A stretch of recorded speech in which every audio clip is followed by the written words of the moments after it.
Udah olahraga rutin, tapi kok angkat timbangannya masih segitu-segitu aja. Kira-kira kenapa ya? Halo teman-teman, balik lagi nih bareng gue Acit di channel YouTube Rashid Siddiq. Seperti biasa, gue mau ngasih tahu kalau misalkan di channel ini tuh bakalan berisikan daily vlog gue, kayak misalkan aktivitas keseharian gue atau hal-hal yang lagi sering banget gue lakuin. Yang kebetulan saat ini tuh lagi fokus banget sama olahraga buat nurunin berat badan dan mencapai body ideal gue. Nah, di video kali ini gue mau ngasih tahu ke teman-teman penyebab kenapa walaupun teman-teman udah sering olahraga kayak kardio atau angkat beban, tapi angka di timbangan tuh masih segitu-segitu aja. Nah, biar nggak kelamaan, langsung aja kita masuk ke pembahasannya. Jadi buat teman-teman yang lagi rajin banget olahraga ataupun diet, pasti fokus utamanya tuh mau ngurusin berat badan atau mau nurunin berat badan. Ada yang tiba-tiba jadi rajin banget nih kardio, tiap pagi sama malam dihajar. Ada juga yang jadi rajin banget nge-gym sampai nyewa PT ataupun daftar member. Padahal tujuannya ya dua itu tadi, nurunin berat badan dan ngurusin badan. Padahal kedua hal itu tuh bisa jadi dua goals yang berbeda loh teman-teman. Kalau ngurusin berat badan bisa disebut sebagai fat loss, terus kalau misalkan nurunin berat badan bisa disebut sebagai weight loss. Nah, buat teman-teman yang nggak tahu, weight loss adalah penurunan berat badan secara keseluruhan. Sedangkan fat loss merupakan penurunan massa lemak pada tubuh dan diganti menjadi otot. Nah, sayangnya weight loss dan fat loss tuh seringkali dianggap sama, padahal sebenarnya dua-duanya tuh berbeda.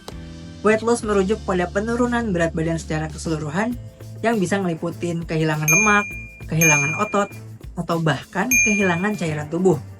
Sementara itu, fat loss tuh lebih spesifik pada hilangnya lemak tubuh aja tanpa harus kehilangan otot ataupun cairan tubuh. Teman-teman yang fokus pada weight loss mungkin ketika ngejalanin diet ataupun olahraga bakalan sering nih ngelihat angka timbangan turun. Tapi itu nggak selalu berarti tubuh teman-teman jadi lebih sehat. Ini bisa terjadi karena mungkin yang hilang adalah massa otot atau bahkan air, bukannya lemak. Sebaliknya, fat loss bertujuan untuk mempertahankan massa otot dan hanya ngebakar lemak sehingga lebih baik untuk kesehatan jangka panjang. Nah, untuk mencapai weight loss sendiri, teman-teman tuh bisa ngelakuin diet. Teman-teman bisa ngelakuin beragam diet yang bisa teman-teman coba, ataupun ngejalanin intermittent fasting atau IF. Nah, dietnya pun gue saranin kalau bisa nih ya, kalau bisa harus sesuai konsul dokter. Biar kamu bisa dipilihin program mana yang sesuai buat diri kamu. Nah, kalau mau IF juga jangan langsung yang ekstrim kayak puasa langsung 20 jam, terus jam makannya cuma 4 jam doang. Mulai aja dulu dari yang mudah kayak 12-12, yakni 12 jam makan dan 12 jam puasa. Biar lebih cepat, teman-teman tuh bisa mengkombinasikan diet dengan gerakan kardio. Karena kardio bisa ngebakar lemak dengan cepat. Banyak gerakan-gerakan kardio kayak push up, squat jump, dan lain-lain yang bisa teman-teman lakuin. Nah, ada beberapa kelebihan juga nih yang misalkan bisa teman-teman rasain kalau misalkan ngelakuin weight loss. Kayak misalkan angka pada timbangan tuh bisa turun dengan cepat. Terutama kalau misalkan kamu tuh ngurangin kalori secara drastis atau bisa disebut sebagai defisit kalori ya. Terus biasanya kalau misalkan orang weight loss, banyak tuh yang ngerasa motivasinya makin bertambah saat ngelihat berat badan turun cepat di awal program diet ataupun olahraga. Nah, kalau misalkan untuk mencapai fat loss sendiri, teman-teman tuh bisa mengkombinasikan diet dan olahraga kayak latihan beban ya. Karena kalau cuma diet ataupun IF, teman-teman tuh cuma menurunkan berat badan aja.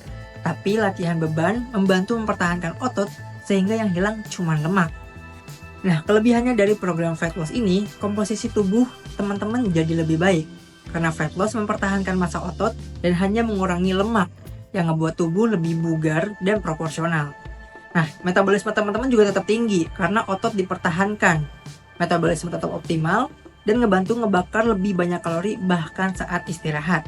Dan hasilnya juga berkelanjutan. Karena penurunan lemak secara perlahan lebih mudah dipertahankan dalam jangka panjang, sehingga berat badan tuh nggak mudah naik kembali. Nah, segitu dulu video kali ini. Buat teman-teman yang lagi ngejalanin dua program tadi, gue saranin harus bener-bener konsisten dan jangan sampai salah fokus.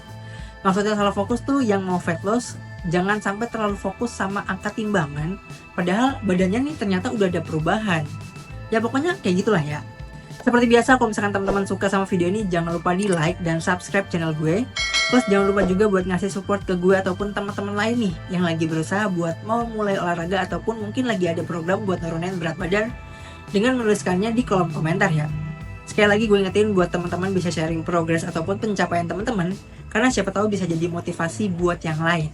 Acit pamit, bye-bye.